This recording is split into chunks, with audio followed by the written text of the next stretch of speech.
Hey guys, welcome back to the EA Sports FC 25 Chesterfield Career Mode. This is Season 5, and I can't wait to get things started here because there's a lot to talk about today. And more importantly, we have European football this year, so things are going to be a little bit more interesting in terms of squad depth and quality as well. So when you look at the squad over here, we got a lot of youngsters being recalled. Well, not really recalled, but in terms of their loan spell, have officially ended with the clubs. So right now we got a stack of players. I believe we have about 45 plus player at the moment. So there's a lot of players to choose from. And of course, I pretty much did briefly talk about this. There are a couple of players might be heading out of the door.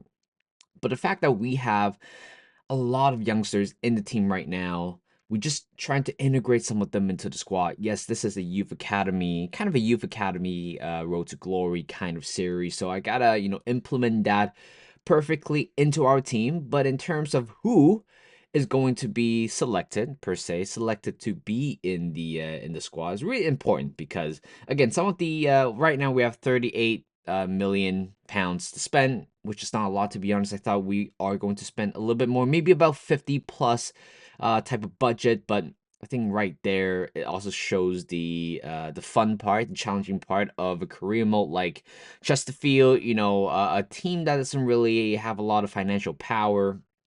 Being competing in the Premier League and right now, and also, well, not really, yeah, competing in the Premier League and also, what am I talking about? Competing Premier League and also competing in Europe potentially.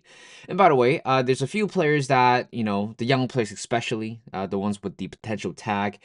All of them or the majority of them will be given a contract extension. So that's why the budget went down from 38 to 34, and right there 34 to 28 is because I did bought a few scouts, hired a few very good scouts to make sure that we continue to grow our scouting system. So that's why I made that move. So right now we're at 28 million. It's not that we're looking to bring in, big money player, but there's one type of position I'm looking to improve, which is the left-sided center back. We have Arce, who has been amazing.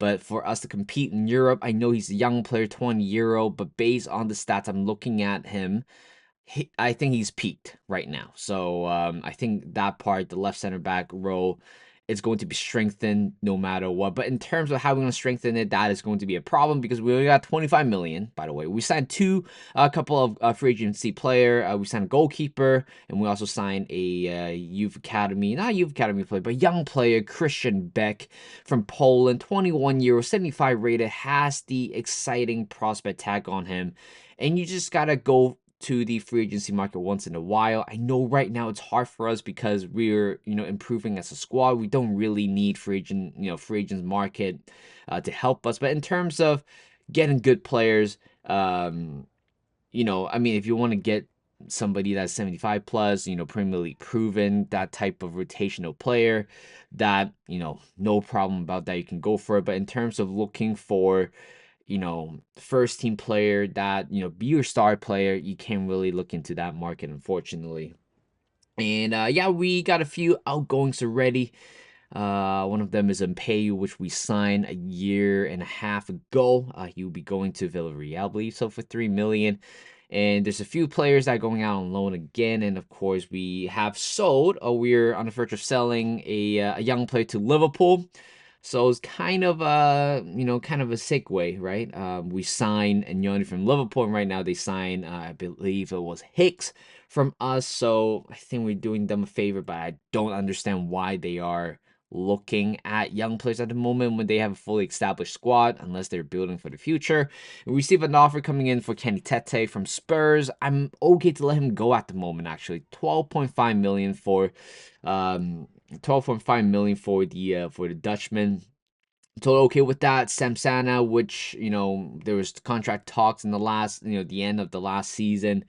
I'm trying to sell him at that moment. He doesn't retain a lot of value, but right there, Tete is gone. Guthrie has been loaned out. Hicks has been sold to Liverpool for about 4 million plus.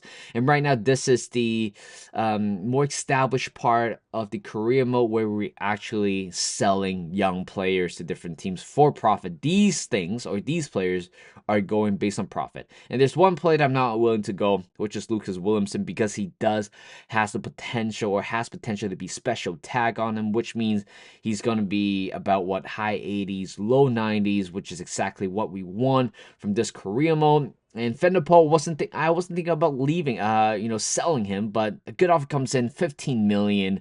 I can't really say no to that. So he has gone.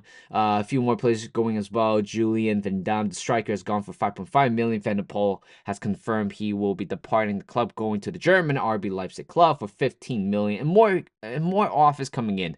I think in order to raise funds to sign a player that we want as a left center back, we just got to sell these players in. That's the only way to go. Van Dam, the goalkeeper, is going as well.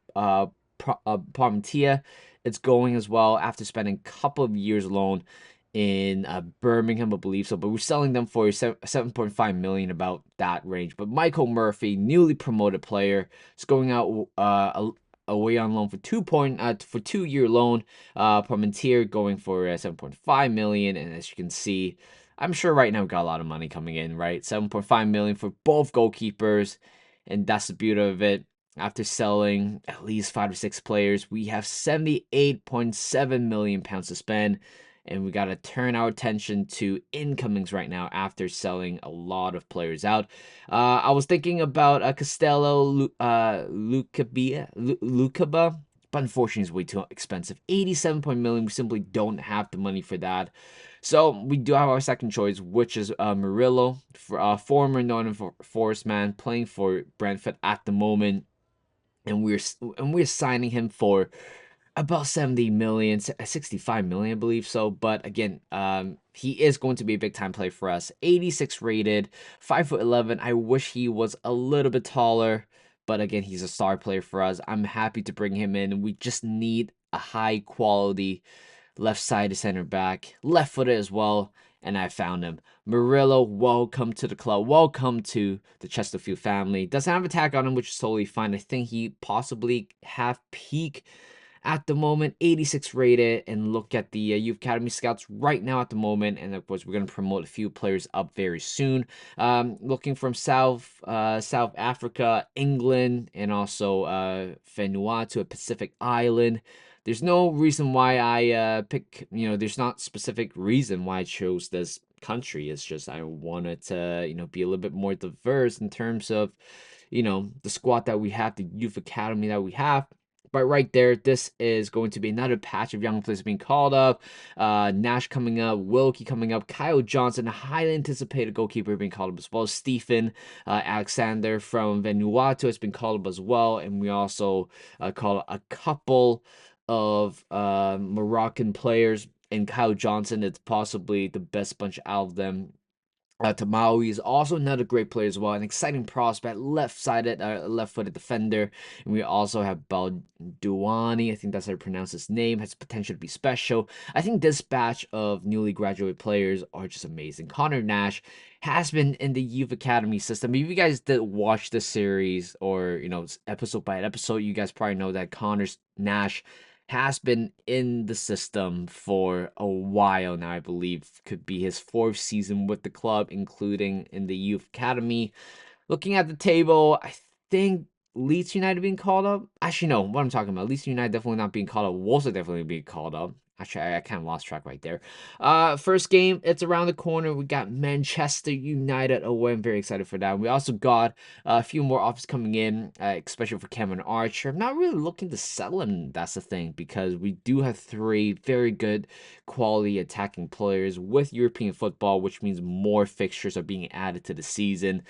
We certainly need more than 2 strikers, or probably more than 1 or 2 players in every position. And this is the funniest opening goal I've ever seen. And Williamson, for some reason, have taken the credit for that. I mean, what is that type of own goal? I never seen that before. But here comes Williamson, potentially answer one back, being pulled back from behind, and that is going to be a penalty. I think it was Brentford uh, conceding that penalty. I mean, Manchester United are not a good team in this, in this career mode. I just gotta say it. Williamson has a chance to open up his score for the club this year, but unfortunately smashes the post. And then 72 minutes in, we're still up by 1 goal. Not very convincing attacking forward, but here comes Bergwijn slotting the ball into Williamson, and finally he can claim this goal. I mean, good for him. First goal for him in the Chesterfield jersey, which is very very nice of him to do so. And we're taking 2-0 lead right here with 5 more minutes to go. Game seemingly won, but Cameron Archer coming in, providing a very good assist, good turn, and Tygo Land.